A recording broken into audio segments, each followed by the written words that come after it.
Welcome to tonight's Prep Extra Live. No, I'm not going solo tonight. Aram's in the background. Steve Ramirez is probably trying to make his way from Cathedral somehow. He's probably got a mile to walk to his car before he can drive back to the office from near Dodger Stadium.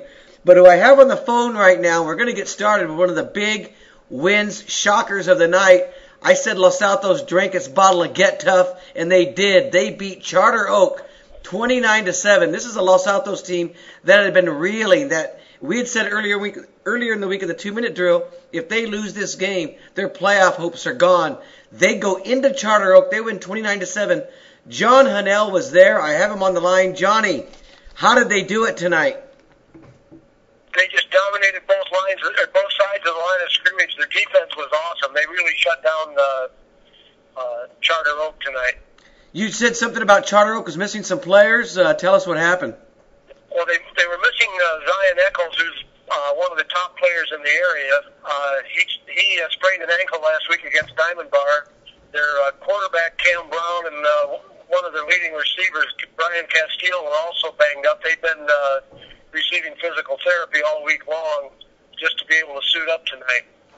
Plus, they've got a couple upperclassmen linemen up there. They've got an offensive line plus sophomore, so they're pretty banged up. Did you have a chance to talk with anyone afterward? I mean, what was the reaction? Did you who did you talk to? I talked to Los Altos. There wasn't a whole lot to say on the Charter Oak. I can imagine. It was their homecoming, and on homecoming they beat them. Put a damper on it. What did Coach Dale Ziola say? Pardon me? What did Dale Ziola say, the Los Altos coach? Dale Ziola said, he said after last week they had 9 minutes of the worst football you could ever have seen against Chino, and he said that made they had lost 3 games in a row going into the game tonight, and he said so this win was just everything for them. He said with teenagers you're never really sure, but they played a complete game tonight. Their defense was lights out, and they moved the ball really well in the first half. Then Charter Oak just put 10 or 11 guys up in the box in the second half. But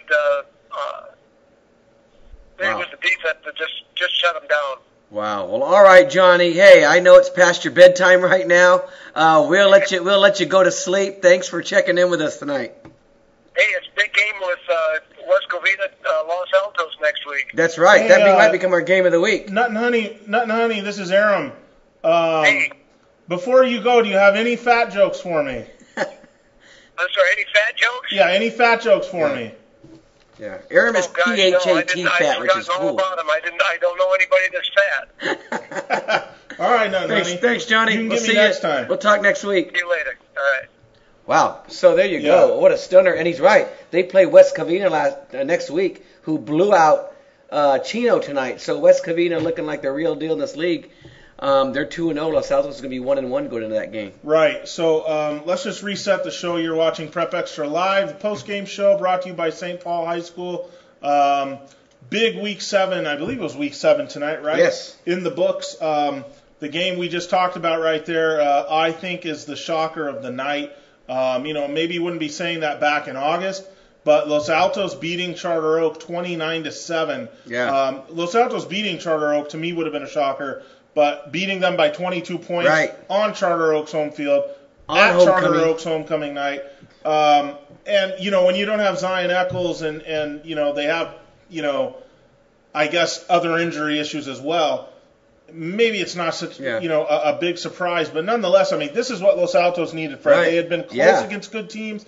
They needed this win to get back into the Hacienda League race, and now I don't know what the heck happened with that league. You knew it was in there, but this was a team that was teetering. They lost these close games, and when you saw them get blown out, and John just said, he talked to Coach Ziola. He said it was the worst 20-something minutes or whatever that they've ever had last week.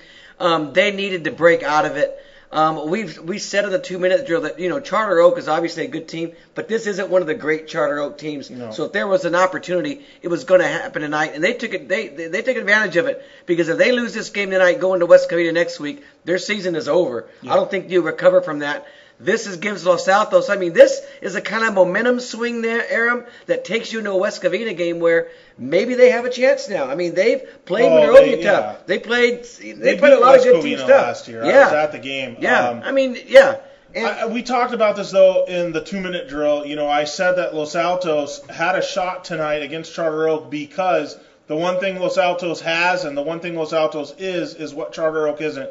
They're big and they're physical and they can really do some damage at the line of scrimmage. But they need that game to follow a certain flow, and obviously tonight it did. And I don't know what role Eccles playing. That's not huge. playing. I mean, it is because I don't think anybody thought they were going to hold Charter Oak to 7 points. I mean, that's a real surprise because Charter Oak has been able to score on a lot of good teams. So that's a shocker to me. Some funkiness now in the Hacienda League Hacienda, do you want to go through those other scores in the Hacienda? Yeah, sure. West Covina, obviously, big win tonight. Blowout. Over Chino. This game was at Chino, right, Fred? It was at Chino. I think I mistakenly wrote in my my preview the game was at West Covina. Yeah, so you got a lot of people really upset with you tonight. Yeah, I hope nobody showed up over there and you know wants to beat up the big man now. Anyways, okay, other scores. Claremont also won in the Hacienda? Yeah, that's the Palomares. I keep beating those. Go ahead. Yeah, no, I'm trying to find it here on the scoreboard here, the Diamond Ranch score. Yeah, 31-10 over Walnut. They won. So Diamond Ranch bounces back from that loss last week to Charter Oak. This league, there's going to be twists and turns over the next few weeks. It's a twist and turn tonight. Yeah, it's just very obvious that that's going to happen. It's West Covina's league to lose, though. I think they've stepping away. Yeah, but they haven't beating Chino played. that took care of Los Altos. Yeah, I mean, you look at what they've West done. Covina, it's hard to say that because they haven't played Diamond Ranch, they haven't played Charter Oak, they haven't played Los Altos. Yeah. So we're going to find out about West Covina now in the final 3 weeks of the season.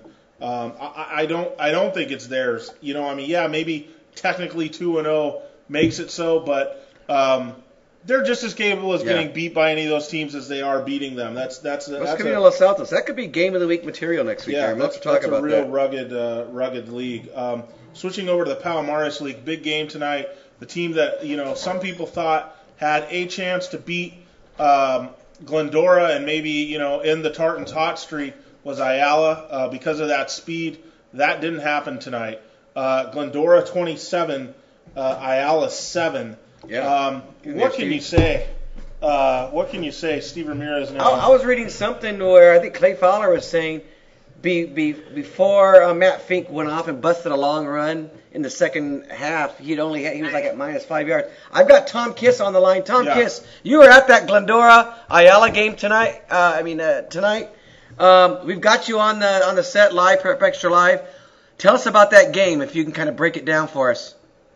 Yeah, it was a game dominated by Glendora, especially in the first half. Speak up, Tom. Speak up loud. Yeah, can you hear me now? Yeah, go ahead. Better? Yeah. Yeah, so Matt Fink just doing it like he's always been doing with his legs. Had a big 60-yard run. Also got him in position with about a 20 to 25-yard run. Then had a 2-yard dive, so it was 13-0 at halftime. They came out in the second half. Ayala had a real golden opportunity where they were turned back by the Glendora defense.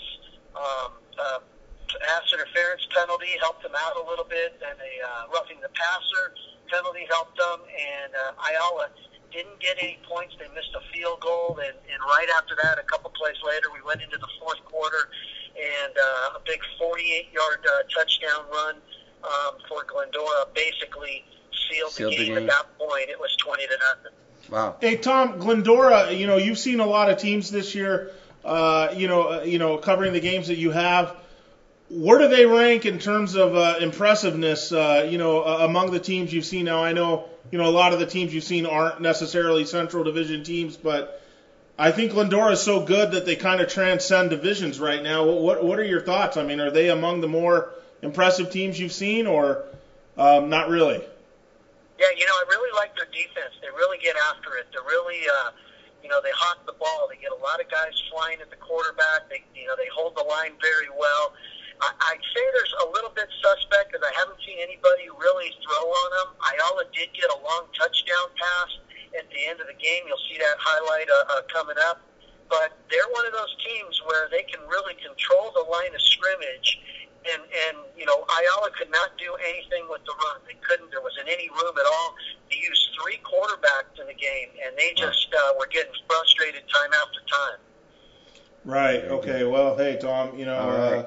Thank you, Tommy. We'll let you get back to your video editing right now, and Tom Kiss will have those highlights for you in the morning, Ayala and Charter Oak. Thanks, Tom. Yeah. Bye, guys. Thanks, Tom. Thanks, Tom. Let's talk about Glendora for a second. I want to go back. I mean, this isn't so much tooting my own horn as it is just pointing out what relief can do for somebody. They did not fit in the Inland Division. They did not fit in the Baseline League. They were okay. They were competitive. They're finally down, Freddie. In the Palomares League, which is more doable, more like teams. And in the Central Division, and you look at this team, man, they're sitting on potentially a 9-1 regular season and a number 1 seeding in the Central Division playoffs. What a difference 1 year and some change makes. It's kind of funny, Aram. Back and this is something I've brought up a lot over the years. Back when Charter Oak was winning their back-to-back championships when they were playing Diamond Ranch in the final, I had said, you looked at someone like Glendora in the Baseline. And they had some good teams back then when Glendora was winning championships. I remember Paskey had a team that beat Upland in the playoffs. I mean, I remember that game. It was an overtime game. I don't know what year, but it was the same year that Charter Oak would have won one of its titles. And I'd always said if Glendora had been in that league with Charter Oak and the Hacienda and all those, they would have played for championships back there. Right. If you look at the last 10 years, they're one of the top public schools in the San Gabriel Valley. It's Charter Oak, Glendora. Right. But you don't see that because they've been buried in the Inland Division, in the Sierra League, really in a league they shouldn't have been in. Now they're in a comfort zone. Now they're playing like teams, and you're seeing what they're capable of. They're the front runner to win the Central Division right now. There's no doubt about it. I mean, Steve, you've always thought Glendora has been a great team. And plus, since they were in the Baseline and in the Inland Division, they probably built up their team. Yeah. Because you have to build up a team to face the competition that you're present, and now they've kind of dropped back into this other division. Yeah, there were years they beat Monrovia. One of the years they won the Mid Valley Division Championship. Yeah. They used to have preseason games. Charter Oak with Santiago and their great teams. I think they beat him one year. Yeah. They beat West Covina the year they won a CIF championship. They one of the back-to-back.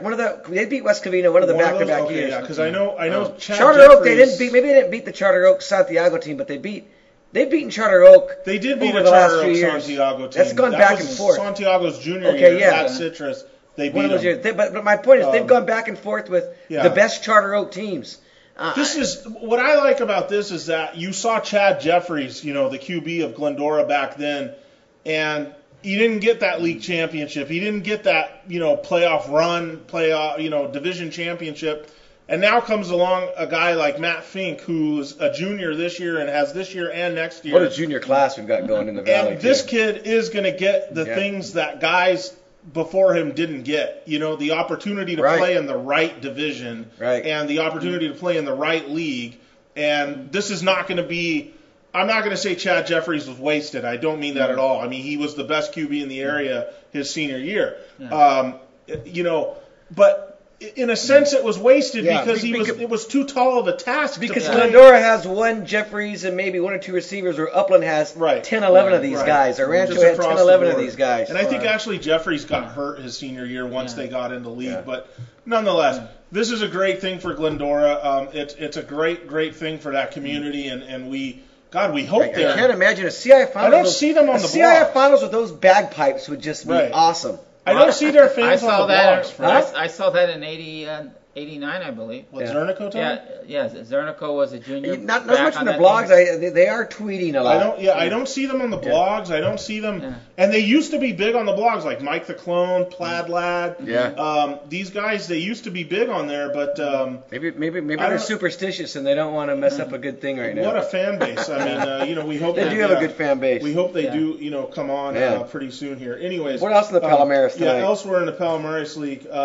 Diamond Bar's really fallen on hard times here. Yeah. Claremont wins 25-0 , and then the shocker of the night. I don't want to say of the night, but in the shocker. League. Yeah, it's just as big. It's just as big as the Los Altos Charter Oak. Yeah. South Hills, what you're talking about, beating Bonita is just as big, and they're 2-0. Yeah, South Hills is very much alive in the race. When does South Hills play Glendora next? Can anybody check that out? Because they're both 2-0 now. I am on my phone. I mean, who would have thought those would be your two 2-0 teams right now? Yeah. Well, Glendora, obviously. Well, South Hills, I saw you tweeted that out, and South Hills was like, yeah, we did. We expected it. Well, of course you did. But, if you look at South Hills' results, I mean, this is the biggest saving face turnaround that I've seen in a while.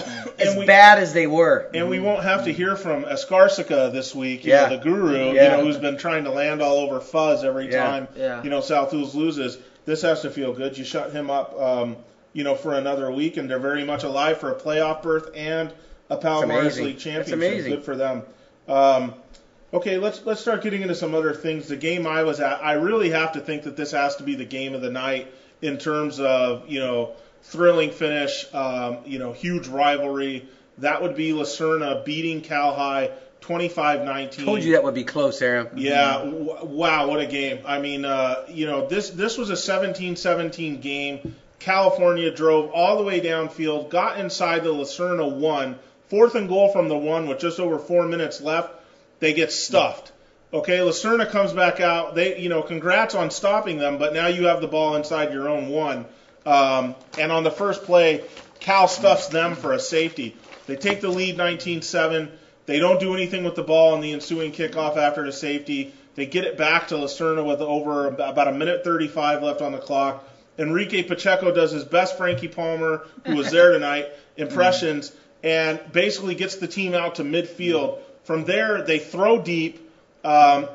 It was kind of into coverage. It almost reminded me of the Flutie to Phelan play, where the guy was kind of sitting down and caught the ball, kind of thing. The ball almost goes over to the it was right, pretty much exactly. Okay. But he wasn't in the end zone. He was on the 4-yard line. Caught it with about 35 seconds left in the game. Lucerna's now inside the 5. A personal foul penalty puts the ball at the 2, and Kevin Ramos scores from there. Lucerna wins the game. They go for 2. They win the game 25-19. For a second there, Freddie, I think a lot of coaches in the the Southeast Division were sitting there saying, "Oh my God, Lucerna is going to be a number 3. We're going to win our league, and we're going to have to play Lucerna in the first round." They staved that off. Of course, El Rancho still has the lead in this league. I think El Rancho probably won. Yeah, Rancho Cal game that's going to be a great one. They won big. But this makes Lucerna 1-1 in league. Cal 1-1 in league. Cal was impressive. They played a real gritty game. A lot of people thought they deserved to win. This crowd tonight was outstanding. I mean, we've been to a lot of big games over at Cal High with West Covina playing in championship games there. This crowd really impressive. I mean, standing room only all around the fences. The stands absolutely packed. Big rivalry game. First time I've seen it, been a part of it, and it lived up to the billing. Had a really good finish. I tweeted this out earlier. As far as people that want to know, compare Lucerna, who I've now seen, to the other top teams in the Southeast that I've seen. St. Francis, La Mirada, Muir. I think they're a cut below talent-wise. However, they're very good at what they do. They know what they do. They know who they are. They throw a little bit too much for my liking. There were times tonight I thought they really should have, both teams, should have just tried running the ball instead of throwing. But nonetheless, I think they're probably a cut below. I know they are a cut below talent-wise. Yeah. But they're not a team I'd want to play either. Yeah. So good for Lucerna. They may be the second-place team now coming out of that league, and that's not even a fun thing for some other team in the Southeast Division. What a division. And speaking of that, Southeast. The game Stevie was at tonight. I tell you what, Stevie was at, I'm looking at Twitter, and there's so many games going on, and you're following your own game. Last time I looked, I said Cathedral scored 2 touchdowns right before the half, right, Steve? They go up by 14, and I'm thinking, wow, St. Francis, it's not going to happen tonight. I come back, and I look at the final score later, and what was it, Steve? It was 52-41. 52-41, St. Francis I'll comes say back this, and beats them. What I always do when Golden when Knights. I'm kind of on a tight deadline, I write the first half on my phone. I do that too. And just in case. Tonight it was pointless. Yeah. But I was doing that, and just as I was finishing, and St. Francis had come back from for the getting ready for the second half kickoff, and one of their assistant coaches is stop writing this story. It's not over yet. That's a great. He saw you writing and actually came to you and said that? Yeah. And, put your pen back away, Steve. This game ain't over yet.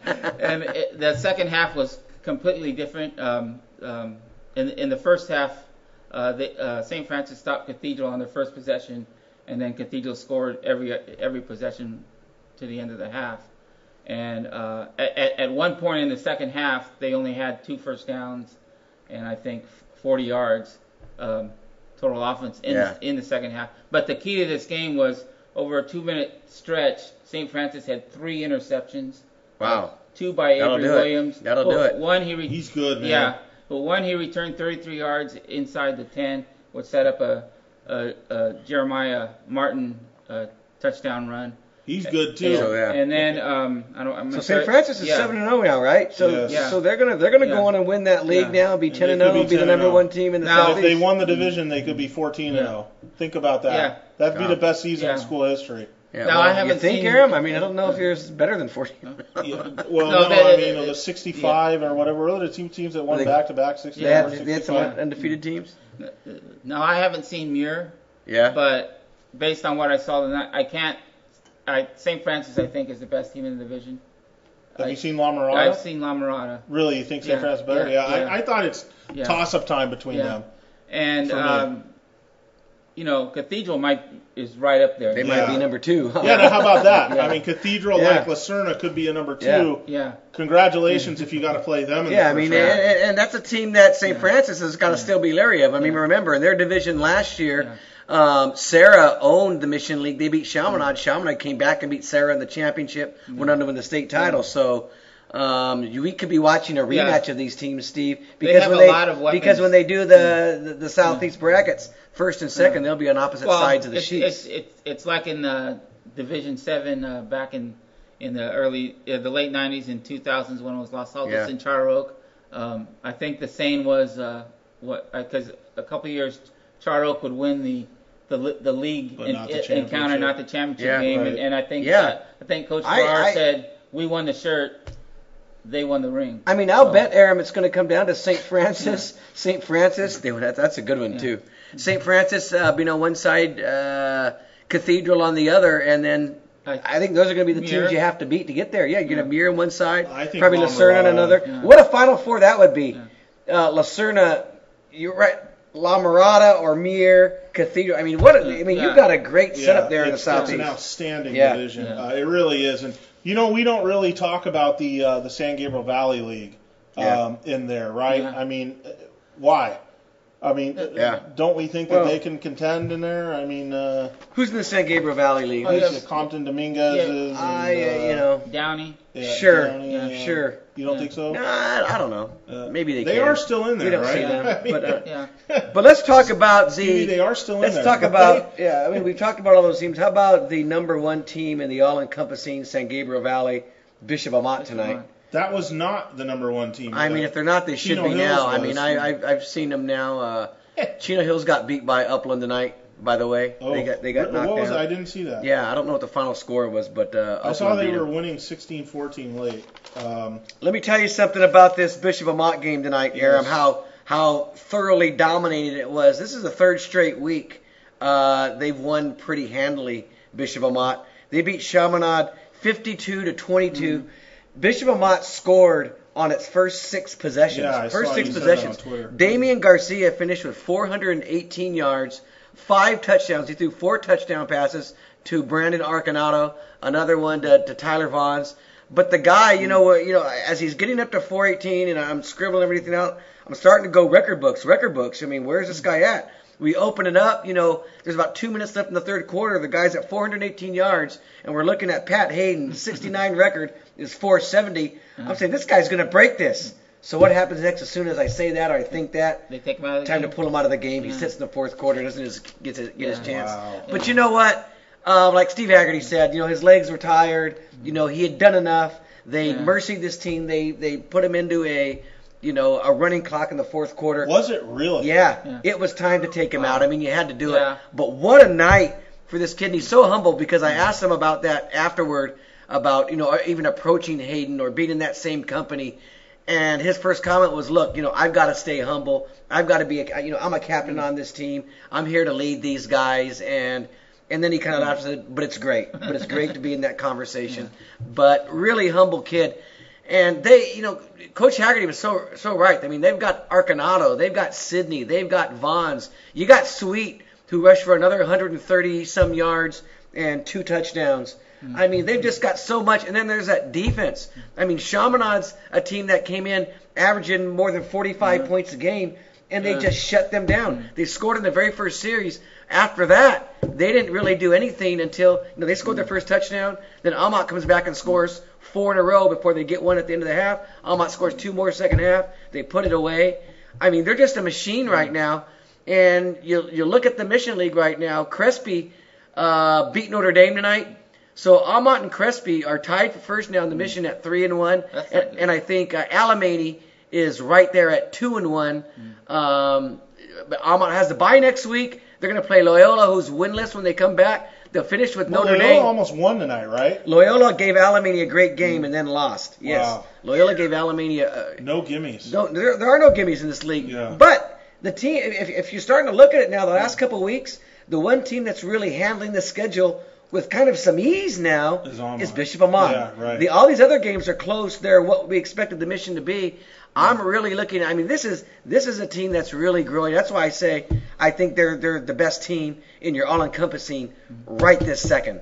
I mean, they're playing like that. I know you haven't seen them yet, Aram. No. They're asking about you again tonight because I think on our show last week you said I'm going to go see those guys. Well, Schedules really didn't allow it tonight, right? I think they invited you to their tailgate on Twitter. But this team, I mean, what they're able to do, throw the ball, run the ball, the receivers. Right. Now, on defense, the way they can defend the pass now with Sidney and Vons, those guys are right in your face and they stop the run.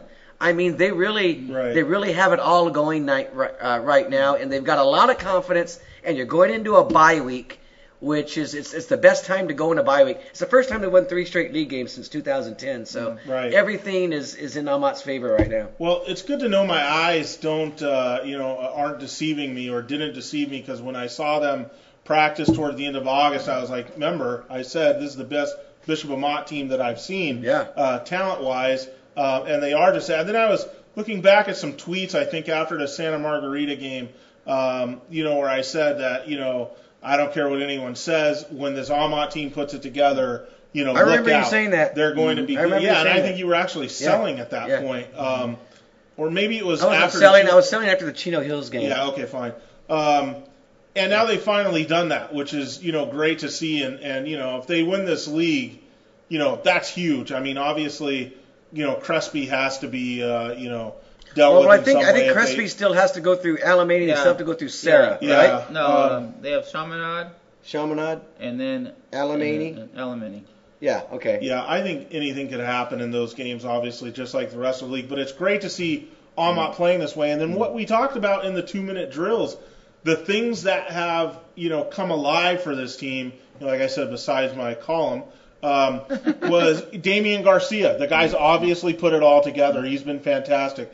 The emergence of Sweet at running back. I mean, he's been what they've been missing, and now he's giving them that. He was element. really, really good tonight. Yeah. This is the best I've seen him. I mean, really doing it easy. And that's these guys. And if you want to forecast us down the line, you're right. Alamany plays Crespi in that league finale. So if Amat wins out, the worst they could do is a tie for first, coin flip. Maybe they finish second. That's the worst they can do. Well, because someone's got to lose between Alamany and Crespi. Don't they? No, but Crespi be one? If Crespi wins out, then they would be one. Right. I'm saying the worst they could do is 2 if they win out.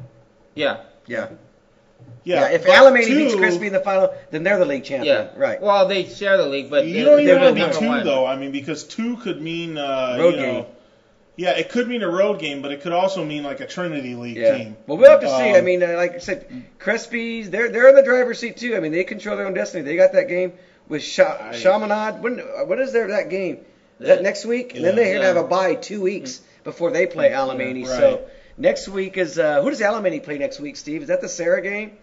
I think they're playing Sarah next. Yeah. So they're hosting Sarah. Alamany hosts Sarah. So really, that's going to be a big one to watch. I know these teams may not have been as good as they were last year, Sarah and Chaminade. Yeah. But I mean, really disappointing the showing by them in their first year in this league. Yeah.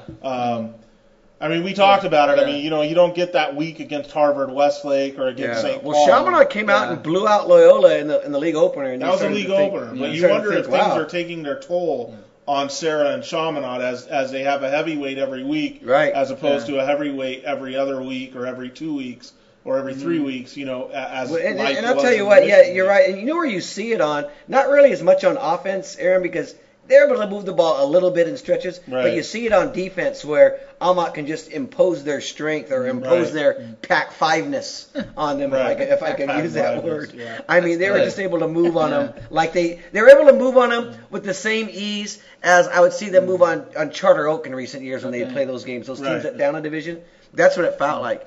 And for those who like this kind of stuff, this is the second state champion that Bishop Amat has beaten this season.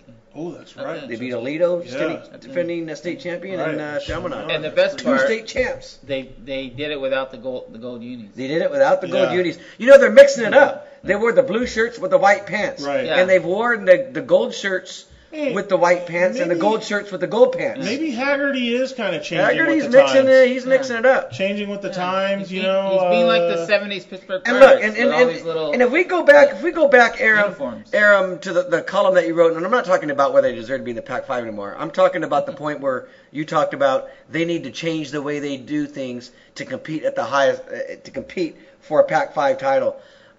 Maybe they do, but I think this team deserves a lot of credit. You got to credit Haggerty and his staff. They're doing it their way. This isn't a team that's winning these games, is going to have a chance to win the mission with transfers, the way Alamany gets transfers, the way some of these other schools get transfers. They're doing it, like Frank Sinatra says, they're doing it their way.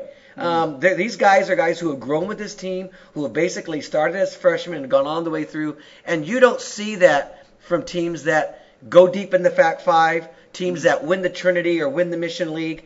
You don't see teams at the top who those teams usually are the benefit of transfers. They're usually the benefit of teams that give out a lot of money in financial assistance.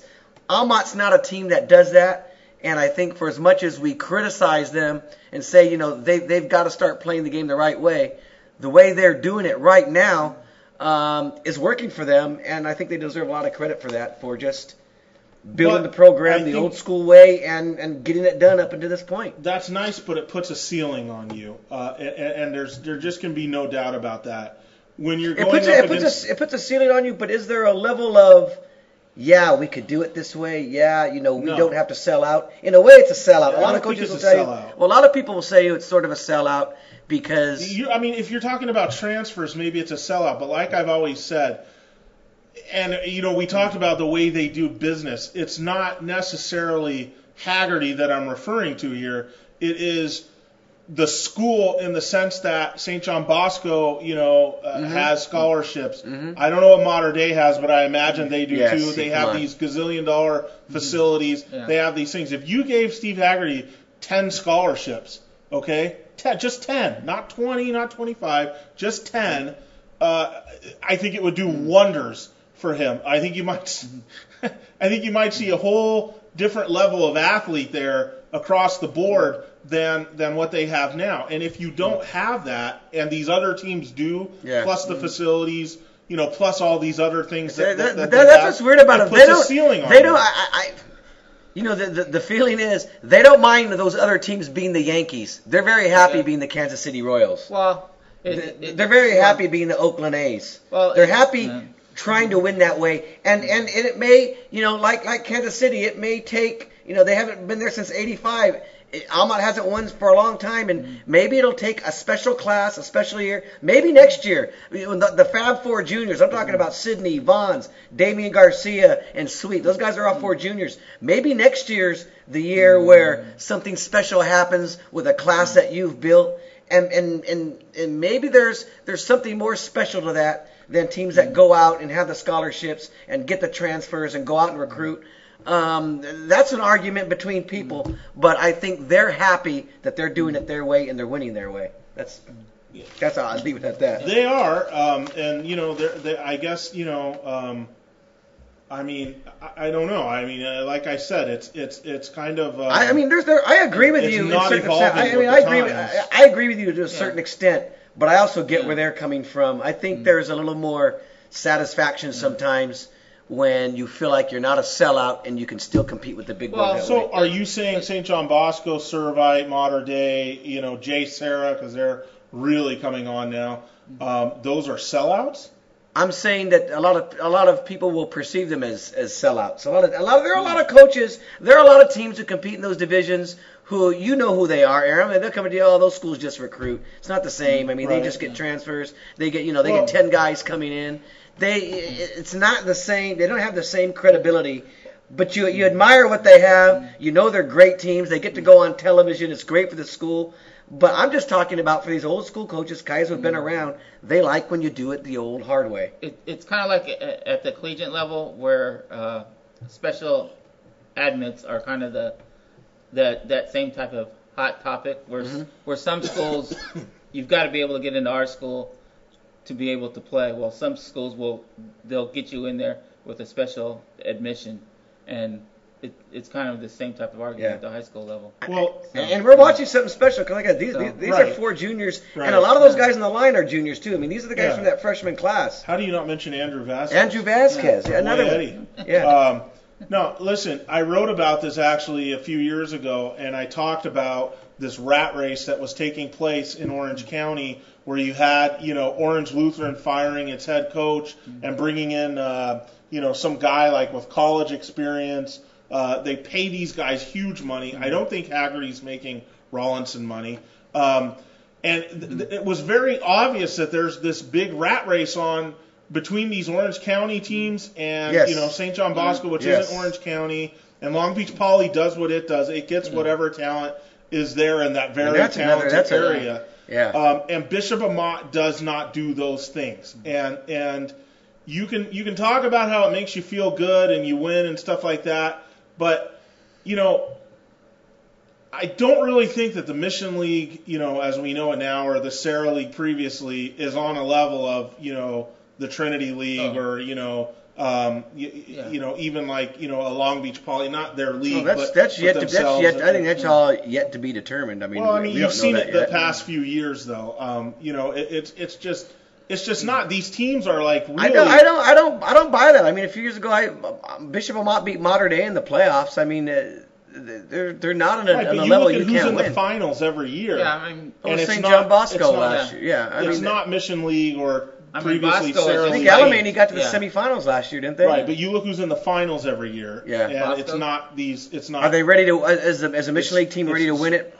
They're not going to be the favorite. Can they knock off one of those teams? Maybe. I don't know. I think the ceiling, probably is the semifinals, which would be great.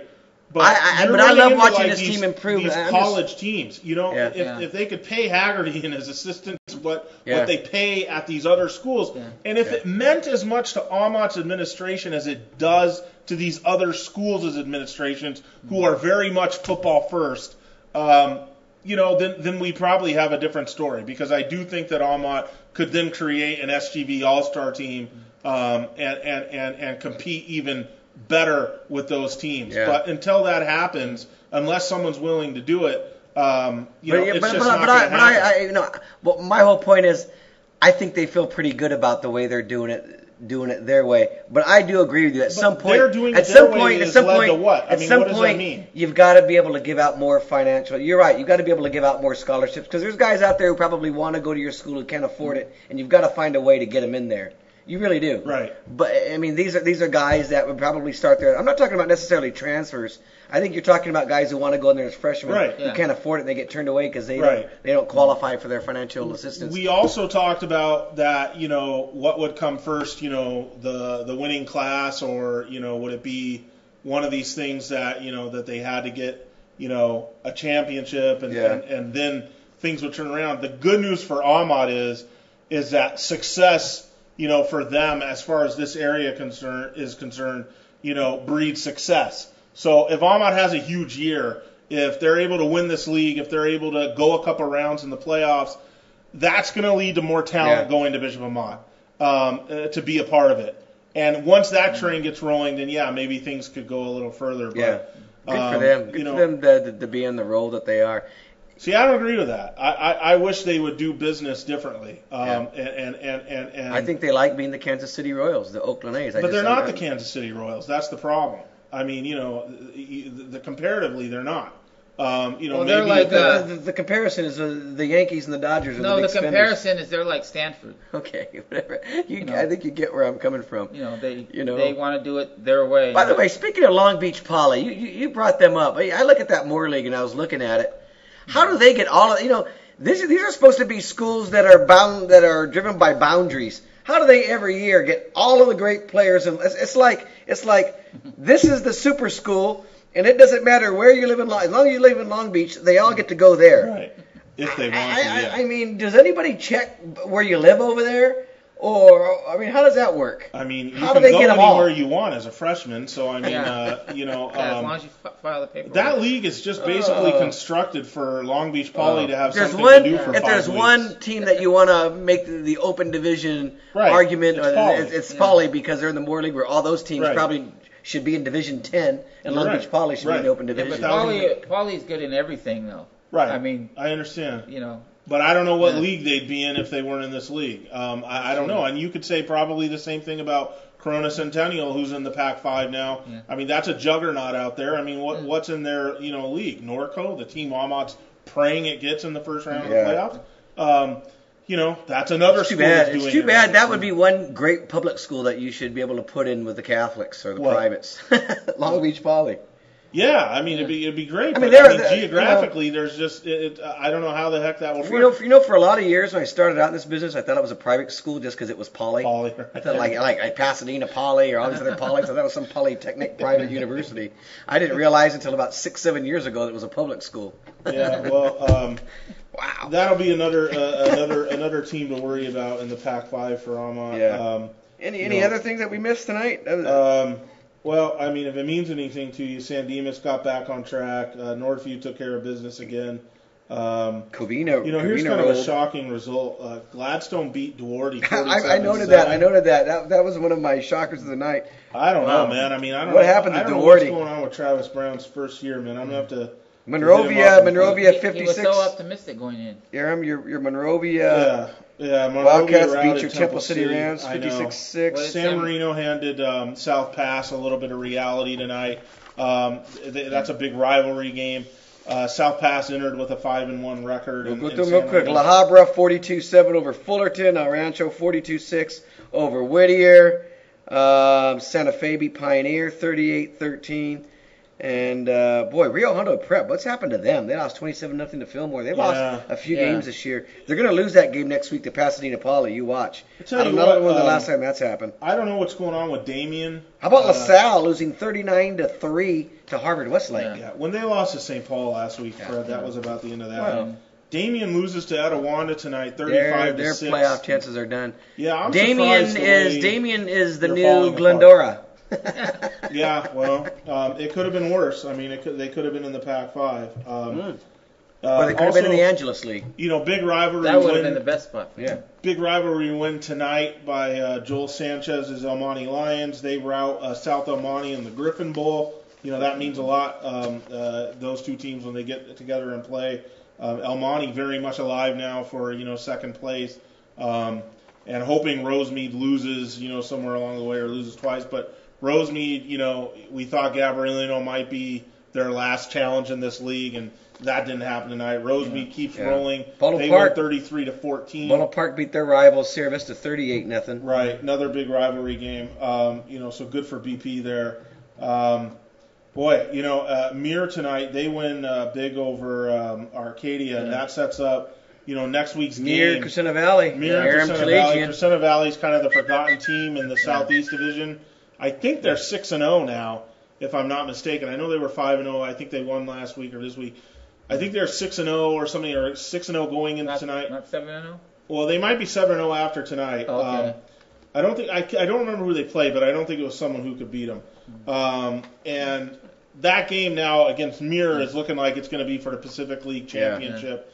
That's a good game. Two good games. That game is good. I think in the Tribune area, West Covina Los Altos is going to be good. And I'll tell you, Covina San Dimas could be pretty good. Covina's really come on strong lately. That game is going to be at San Dimas. And there was one other pretty good game. Oh, Baldwin Park and Azusa at Baldwin Park next week. Probably for the Montview League. That'll probably decide the Montview League title. So three pretty good games to kind of look forward to, and we could talk about them on the drills next week. Right. All right. Well, good night. Good night. Yeah, good night, that should wrap it up for tonight. Everybody, get on the blogs. Lots to talk about as usual, and then we'll see you early next week with our predictions and setting the stage for another big week as we march towards the playoffs. Yeah. Hey, how's that parking lot at Cathedral, real quick, Stevie? Wait. Well, I got there. We forgot to do biggest surprises, biggest disappointments. The biggest surprise for me is I got a parking spot. Yeah, I was there at 2. You see that? Oh my God, he shows up at 2. Did you see the picture that Keith Birmingham tweeted out? Yeah. No. He parked and he was locked in. I mean, he couldn't get out. The parking was so tight. He had 2 cars in front of him, 2 on the side. That is the worst. I think that's the worst. Cathedral, do something about your parking. How about a parking garage? How about like a 6-level garage or something? You're not getting. How about parking people at Dodger Stadium and busting them in? You're not getting off that easy, Fred. Stevie, biggest surprise, biggest disappointment. Who wants to start? Well, let me look at that. Biggest surprise to me is South Hills beating Bonita, because I saw the South Hills team against La Habra earlier in the year, and they just look absolutely terrible. I looked at some of those scores, and I just thought they were a team that was just ready to get the season over. And I know that they won. Who did they beat again last week, Aram? It was South Hills. Who did they beat in the league opener? Diamond Bar. Yeah. And I thought Diamond Bar was down, so I thought that was sort of a mild upset. I didn't think there was any way they were going to go and beat Bonita. Even though Bonita got smacked by Glendora, I knew Glendora was on another level. I saw Bonita, handle San Dimas, and San Dimas is a pretty good team. So I didn't think there was any way this year that South Hills team that I saw was going to go into Bonita and beat them. And they didn't, and they beat them. They're 2-0 and they got themselves in the league race. That was a big surprise for me. So biggest disappointment? Biggest disappointment? You weren't ready for that, were you? No, but I'll say it's probably Charter Oak losing to. I mean, this is the team from the beginning of the year I pegged as the Central Division favorite simply because they're Charter Oak, and they're coming down in division, and I thought they're going to go back and just do what they've always done because they've got the Ferrars and they've got the Roger Lehighs, they've got the great coaching staff, and they just always get it done against these area teams. And we're watching the Giant really come back to earth in the area. We really are. And I thought this was a game they were really going to be able to handle at home. I thought Los Altos was reeling, and they had them right where they want them. You said it's on homecoming. So that was a disappointment. Not that I'm disappointment, but I think it was disappointing if you're a Charter Oak fan tonight. Stevie R, biggest surprise? I can't use the parking? Okay. Yeah, you can. Yeah, no. That's a good one. No, but I expected. That's why I got there so early. 2:00, he got to a 7:00 game at 2. Yeah. And that's dedication. What did you do for 4 hours, Steve? I downloaded last night a couple movies on my iPad. Jesus, Jiminy. Oh my God. That's what you do. Right. The biggest surprise. It's amazing. Would be 2:00. Yeah. Okay. I don't think I got to the national championship game at the Rose Bowl that early before a game. But go ahead. Well, the Rose Bowl has plenty of parking. I'm just saying. You have to go to a Cathedral St. Francis game 5 hours early. I only get to the Rose Bowl game 4 hours early. Larry Morgan's old record, man. No, the biggest surprise you didn't put up a tent and sleep there, Stevie. Is Los Altos beating Charter Oak. I'm in agreement. Yeah, just based on how they played last. I mean, I was so shocked that they lost to Chino and then to come back and beat Charter Oak. The final score, and then beating them okay, but 29-7, even without Zion Eccles, wow. I agree with you. Biggest disappointment? Biggest disappointment is probably Bonita losing to South Hills. I thought no bounce back from the Cats. Yeah, I mean, I didn't expect them to. Yeah, there's a team that's out of the playoff discussion right now. I didn't expect them to win last week, but based on how South Hills, and I know South Hills beat Diamond Bar last week, but I thought Bonita had a shot in that game, and it's good for South Hills though, because for them to bounce back like they have. But that would be my biggest disappointment. Maybe Bonita and San Dimas aren't who we think they are. Ooh. Well, I guess we'll find out at the end of the day. I mean, the Northview lost to. San Dimas lost to Northview pretty handily. Them losing to South Hills pretty handily. maybe these teams aren't what we thought they were. Or maybe for the first time they're getting worse rather than get better. That's what it looks like. Zernico says they need to play with more fire. Yeah. Maybe that means sending the assistant coaches out to chest bump the players after big plays. Yeah. Maybe Zernico needs to get out of the booth and start walking down the field and scream at those kids. There you go. Giving it to you, Billy Z. My biggest surprise tonight, I agree with Stevie, Los Altos' win over Charter Oak and the manner that it happened. Biggest disappointment, Duarte losing to Gladstone. I mean, congrats to Gladstone, obviously, but Duarte losing 47-7. If you remember back in summer, Travis Brown said he didn't think there was a team in the league that could stay with them. Something's obviously gone awry, with Duarte. I don't know what it is, but I will get in contact with Coach Brown and find out. And maybe they've lost guys to injury or ineligibility or something. Grades, I don't know. I think Coach Albert probably came back knowing it's Duarte and gave some big pregame speech. Right. But maybe Wardell got out there too. No, man. Don't forget Jim Arianis, assistant principal now at Duarte. Okay. Oh, is he? Is he? Yeah, I didn't know that. I thought he left Marshall before the year. He's moved. He's played the musical chairs game. Okay, everybody, get on the blogs and let us know what you think about all these games tonight. Albert Sanchez. He gave a big speech tonight. He did. Coach of the year, buddy.